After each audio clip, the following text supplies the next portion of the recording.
আপনারা সংস্কারের কথা বলছেন, দল গঠন করেছেন। এখন বিএনপির তো ৩১ দফার কথা আমরা শুনলাম, জামাতের ১০ দফা আছে। আপনাদের দল হিসেবে আপনাদের কোনো সংস্কার প্রস্তাব আছে কিনা? এবং আপনাদের রাজনৈতিক আকাঙ্ক্ষাটা কি? মানে গোলটা কি? আপনারা রাজনীতিতে এসেছেন, নতুন কি প্রস্তাব করবেন আপনারা? আহ, দেখুন আমি কর্পোরেশন এই নির্বাচনের পর থেকে এসেছে, এর বাইরে আপনারা আর কি নতুন কি আপনারা যোগ করতে চান? জি আম, দেখুন, এই বিষয়টা আমি একটু এইভাবে বলি যে এই নতুন বাংলাদেশ, আম, আমরা আসলে জানি যে বিএনপির পক্ষ থেকে সংস্কার প্রস্তাব আছে এবং জামাতের পক্ষ থেকে সংস্কার প্রস্তাব আছে। তো আমরা যখন আসলে এই নতুন বাংলাদেশের কথা বলছি, তখন আমরা বলছি যে এই বাংলাদেশ হচ্ছে স্বৈরতন্ত্র থেকে একটা গণতন্ত্রের দিকে যাত্রা, যেটা আসলে আমরা একটু আগে বলছিলাম যে কেন আমরা সংবিধানটা আসলে পরিবর্তনের কথা বলছি বা আমরা সংবিধান প্রণয়নের কথা বলছি।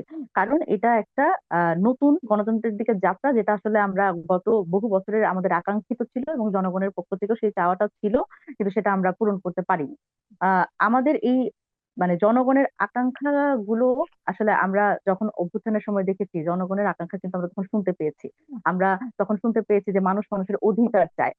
মানুষ মানুষের আসলে এই আমি যদি বলি গত 53 বছরে মানুষের কাছ থেকে যেই অধিকারটা কেড়ে নেওয়া হয়েছে ক্রমান্বয়ে, এবং কোন রাজনৈতিক দলে কিন্তু আসলে নিজেদের এজেন্ডা বাস্তবায়নের প্রত্যেক সময় আমরা দেখেছি যে সেই তারা ব্যস্ত ছিল, কিন্তু জনগণের যে অধিকার এবং দেখেন আমরা নির্বাচন নিয়ে কত কথা বলছি, কিন্তু বাংলাদেশের একটা জনগণ মানে বাংলাদেশের মানুষ আসলে এই ভোটার হয়ে উঠতে পেরেছে কিনা, এটা কি আসলে রাজনৈতিক দলগুলোর এই ইয়েটা কি ছিল না, যে আসলে মানুষকে ভোটার করে তোলা? বাংলাদেশের মানুষ তো মোটেও ভোটার না এবং তারা অধিকার সম্পর্কে সচেতন না।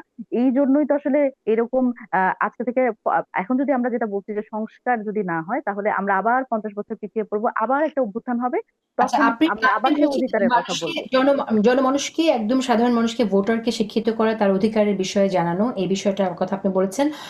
আর এছাড়া আপনার নতুন রাজনৈতিক দল হিসেবে কি আপনাদের প্রস্তাবনা, এটা যদি বলতেন আমাকে। যে আপনি যেটা আমাদের বলছেন সেটা জনমানুষের অধিকার, এগুলো তো আমরা জানি যেটা কাঙ্ক্ষিত বিষয় জি গণতন্ত্রের জন্য, হ্যাঁ, টেকসই জি জি জি গণতন্ত্র। এর বাইরে আমাদের জি আমাদের দল হিসেবে আমাদের যে সংস্কার প্রস্তাবনা, অথবা আমরা যেটা বলছি যে আমরা আমাদের দল হিসেবে আমাদের যে ম্যান্ডেট গুলো, সেই ম্যান্ডেট গুলো হচ্ছে এখনো আসলে ওই পর্যায়ে যায়নি, এবং আমরা হচ্ছে ওই সেইটাই আসলে তৈরি করার চেষ্টা করছি যে আমরা আসলে কোন জায়গায়, আমরা আসলে একটা অর্থনীতি, একটা উৎপাদনশীল অর্থনীতি ভিত্তিক একটা দেশ চাই, যেখানে আসলে আহ বেকারত্বের একটা বিষয়, আমরা যেহেতু তরুণ সমাজ নিয়েই আমরা সবাই তরুণ, বেশিরভাগ আমাদের যারা আছে দলে তারা তরুণ, এবং আমরা এই তরুণ জনগোষ্ঠীটাকেই আসলে আকৃষ্ট করতে চাই, এবং এই তরুণ জনগোষ্ঠীকে আমরা আসলে যেটা যেটা ডেমোক্রেটিক ডিভিডেন্ড তাদের সাথে আমরা কাজ করতে চাই। সুতরাং এখানে বেকারত্ব একটা গুরুত্বপূর্ণ ব্যাপার। এই আসলে এই বড় একটা জনগোষ্ঠীকে আসলে কিভাবে বাংলাদেশের অর্থনীতিতে তাদের সম্পৃক্ত করা যায় এবং তাদের আসলে কর্মসংস্থানের জায়গা সৃষ্টি করা যায়, সেটা নিয়ে আমাদের কাজ আছে। আমরা শিক্ষার কথা বলছি, আমরা শিক্ষার কথা বলছি যে বাংলাদেশের মানুষ যেটা হয় যে অর্থনৈতিক বিবেচনায় তারা আসলে শিক্ষা, একজন একজন কৃষকের ছেলে, সে আসলে কৃষক হবে না নতুন বাংলাদেশে। সে জানি বিশ্ববিদ্যালয়ে পড়তে, তার জানি আসলে এইখানে তার অর্থনৈতিক বিষয়টা বিবেচ্য বিষয় না হয়। স্বাস্থ্যের কথা আমরা বলছি, আমরা সেই স্বাস্থ্য ব্যবস্থাই বাংলাদেশে চাই।